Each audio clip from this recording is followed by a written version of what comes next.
been part of a system that over the years, there was a time when political leaders would have placed and would have played a much greater role. But right now, we are at a point in 2010 where things come up to bump, and civil society and everybody and political leaders themselves are saying, enough is enough. He also spent a good portion of his presentation talking about the need to deal with corruption at the party and government level. We cannot act as if we are some little holy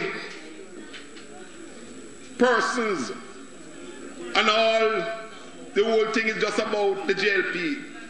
You can't associate yourself with known criminals and believe that it is okay to do it with PNP, but it is bad to do it if you're a Labourite. You have to make up your mind. Kirk Wright, TVJ News. Meanwhile, Prime Minister Golding has been called upon to provide testimony as Contractor General Greg Christie looks into the government's proposed sale of its 45% stake in Jamalco to a Chinese metals firm. The Contractor General began to investigate after expressing concern about the transparency of the deal with the Chinese firm Zhugai Hongfan and its agent Port Reliant. Mr. Christie says he's been told he has no jurisdiction over the matter. However, he points to the Contractor General's Act, private legal opinion, and the precedent established by the current administration for him to investigate previous divestments of state assets. Along with the Prime Minister, Mining Minister James Robertson, Jamaica Bauxite Institute Chairman Howard Mitchell, former Permanent Secretary in the Mining Ministry Marcia Forbes, and the current Permanent Secretary Hilary Alexander will also appear before the OCG to give testimony in the investigation. The Contractor General says if the parties fail to comply with a request without lawful justification or excuse, they will be doing so at their own peril and will face legal penalties. The Tourism Ministry is expecting to spend $10 million to repair the nation's image to minimize the fallout from the West Kingston violence. But long before the events of the past 3 weeks, tourism has had its problems. This evening we start a primetime series, Sun, Sea and Scraps, looking at some of those and what can be done. Dashan Hendricks reports.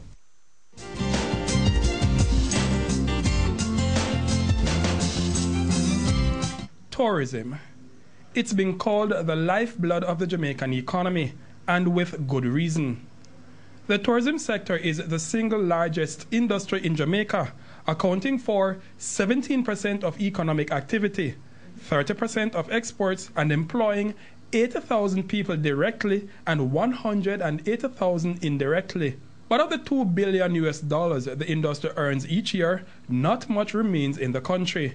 So only a small portion, and in the case of Jamaica, 50% of the approximately $2 billion that is earned, that is US dollar that is earned, $1 billion goes overseas.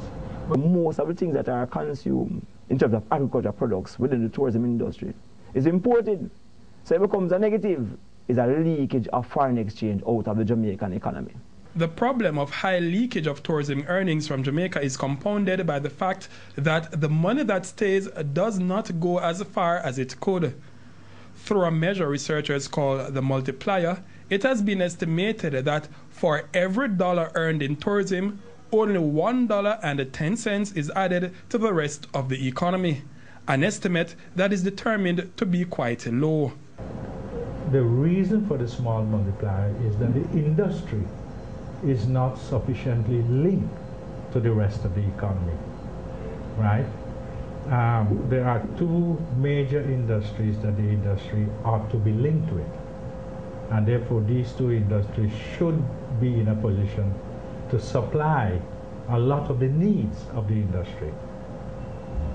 And here we're talking about domestic agriculture and manufacture. But hoteliers don't think the blame for the problem lies entirely at their feet. None of us go out of our way to import things that we can get in Jamaica. Agriculture in Jamaica, in our opinion, is our best friend. As long as produce is available, it's the best quality food that you can get, and in many instances it's at prices that we can accommodate. The challenge that we have is when the availability of those things that we require become a challenge. Then we have to make sure that we have all the inputs, even if we have to import them, because you can't tell a guest that, sorry, we can't afford to serve a tomato today because it wasn't available in St. Elizabeth or Port Antonio. Researchers say the high leakage and a low multiplier of the tourism dollar have a more fundamental effect on the economy. They say while tourism clearly stimulates growth in the short term, it has no impact on a long-term economic growth. We have this perception that once we have a tourist industry, it automatically contributes to the growth of the Jamaican economy. Our study has shown that it doesn't do that. In fact, after four decades of tourism contribution to economic growth is marginal. And the reason for that is because much of what the industry earned is accrued overseas. Recent studies have shown the sector growing somewhere between like 5% to maybe 7%, on average over the last couple of years. I mean before the recession and so forth. When I say growth, I mean in arrival levels and so forth. And some years beyond that number that I've stated. Average growth rate of the Jamaican economy over the last several years is somewhere in single digits or sometimes negative. Dashan Hendricks, TVJ News. As the country braces for what forecasters say will be a very active hurricane season, the municipality of Portmore is fearing that it may not be able to cope. In an interview with TVJ News today, Portmore Mayor Keith Hines said the municipality is woefully unprepared. Keneal Gale reports. Well, right now, we're in a dilemma. And the Portmore Municipal Council, at the moment, I would have to say, in terms of preparedness for this hurricane season, we are at level 0.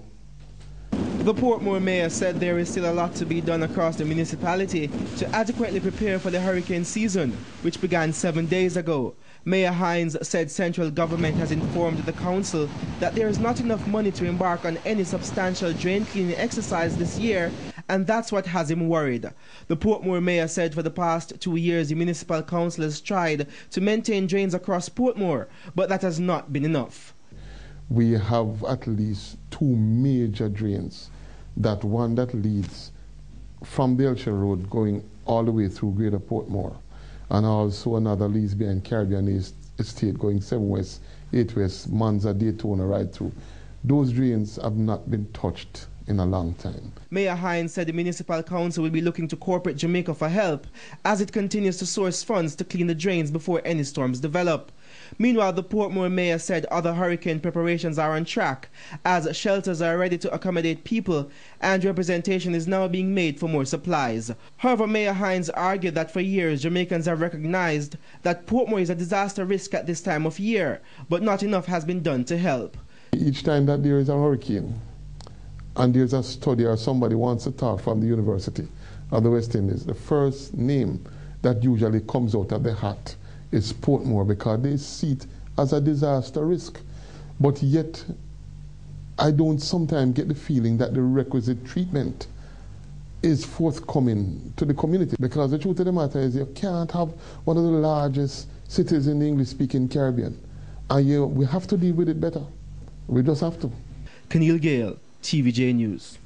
Meanwhile, the Portmore mayor is calling on public health officials to help control the large mosquito population in the municipality. The mayor said Portmore residents are fearing another malaria outbreak. It is absolutely a